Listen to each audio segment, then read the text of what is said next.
Hey all, Chris Bassett here, and I'll be doing a tutorial on how to solo the Legend Lost sector, Bunker E15. I'll be playing on my Hunter. Let's get into it. The Lost sector is located on Europa near the top of the map. If you don't see it, there's a few stipulations first. You have to be at least 1500 light. You have to have completed the Lost sector at least once on normal mode. Legend Lost sectors are on a rotation, so it has to be that day that it's the Lost sector's legendary day.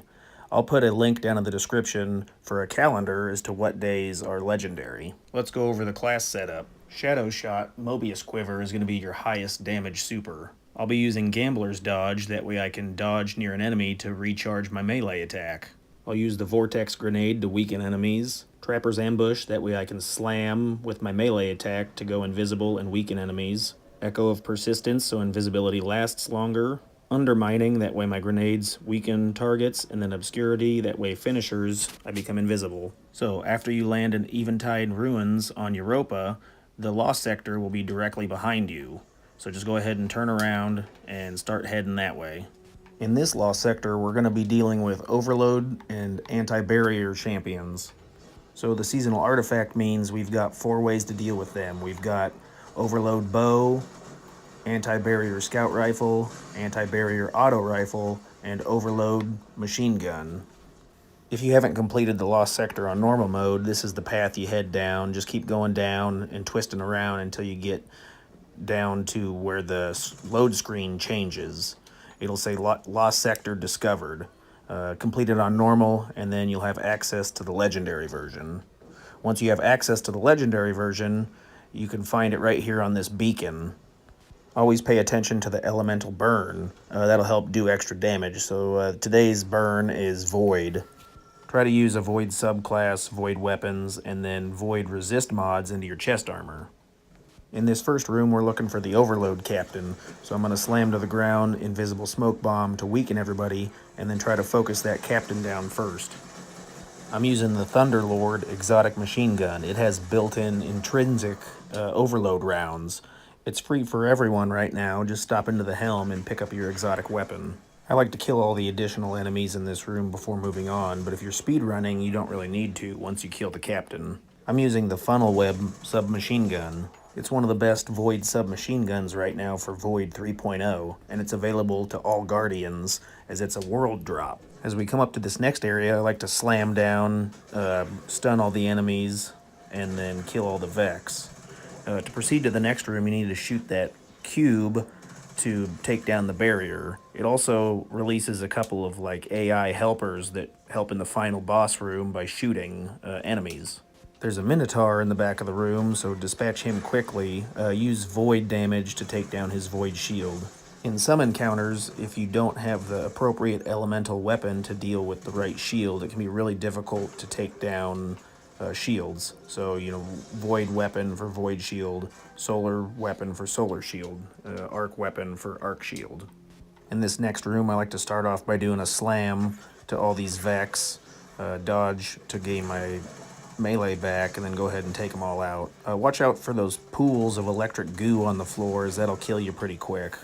There's a few enemy locations you want to be mindful of. In the upper left-hand corner, there is a ranged hobgoblin, so try to take care of him pretty quick. I just jump up there, get in his face, and then kill him. And then from this position, you have the high ground. When you kill enough of the adds, a Vex eye turret spawns in. I use my grenade on him to weaken him to kill him real quick. The eye blast will one-shot you because it's Void burn, so try to take care of this guy and kill it as quick as possible. The other 2 dangerous enemies to worry about is there's a Void shielded Minotaur, and then there's also an anti-barrier hobgoblin. If you break the Void shield with Void damage, it'll stun that Minotaur, making him that much easier to kill.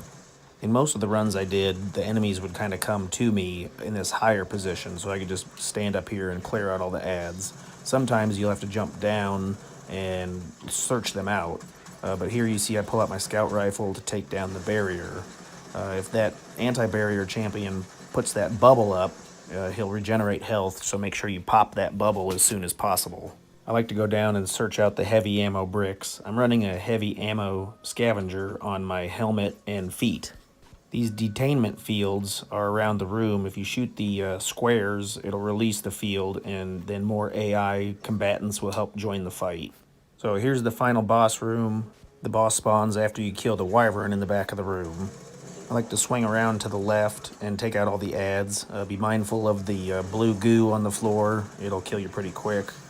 And then, just dip in and out of cover.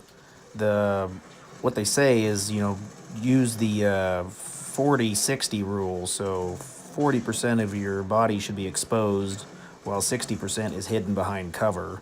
I've only had a few runs where the wyvern will actually aggressively chase me, so you can head glitch this spot, and there he is with those feather arms or whatever that is. But he'll kill you with 1 or 2 shots, so be careful. I use a grenade to weaken it, and then I can take it down pretty quick. Once the ads are dead, the room will kind of glow orange, and that's how you know the boss is spawning in. If you fall back to where you entered, is a pretty safe area to fight from. The boss health bar has 3 individual bricks inside of the total life. Each time that you defeat 1/3, a new wave of ads spawns in along with an overload minotaur.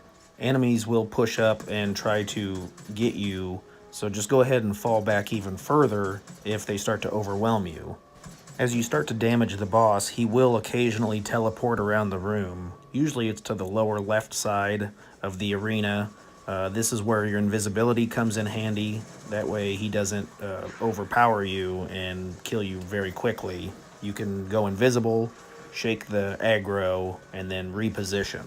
Use your super to rapidly lower the boss's health, but keep in mind the boss has 3 invincibility barriers that rotate around it clockwise. You need to shoot in between those barriers in order to damage the boss.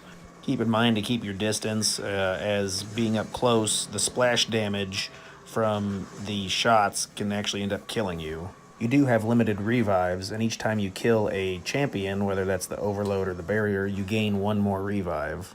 In order to get the best rewards possible, you need to kill all the champions. The legendary version of this Lost Sector has a 25% chance to drop an exotic armor, while the master version has a 33% chance. So the difference in difficulty, you're looking at, you're getting a exotic drop 1 in every 4 times with the legend version, and 1 in every 3 times with the master version. However, the randomization of the drops, you could go 10 runs without a drop. I think I did 12 runs on this, and I had 2 exotic feat armor drop, but then I also had 2 exotic engrams drop. They were both helmets, so that was funny. But yeah, my opinion, I would rather speedrun the legend version in 5 to 7 minutes as opposed to, slugging it out in the master version.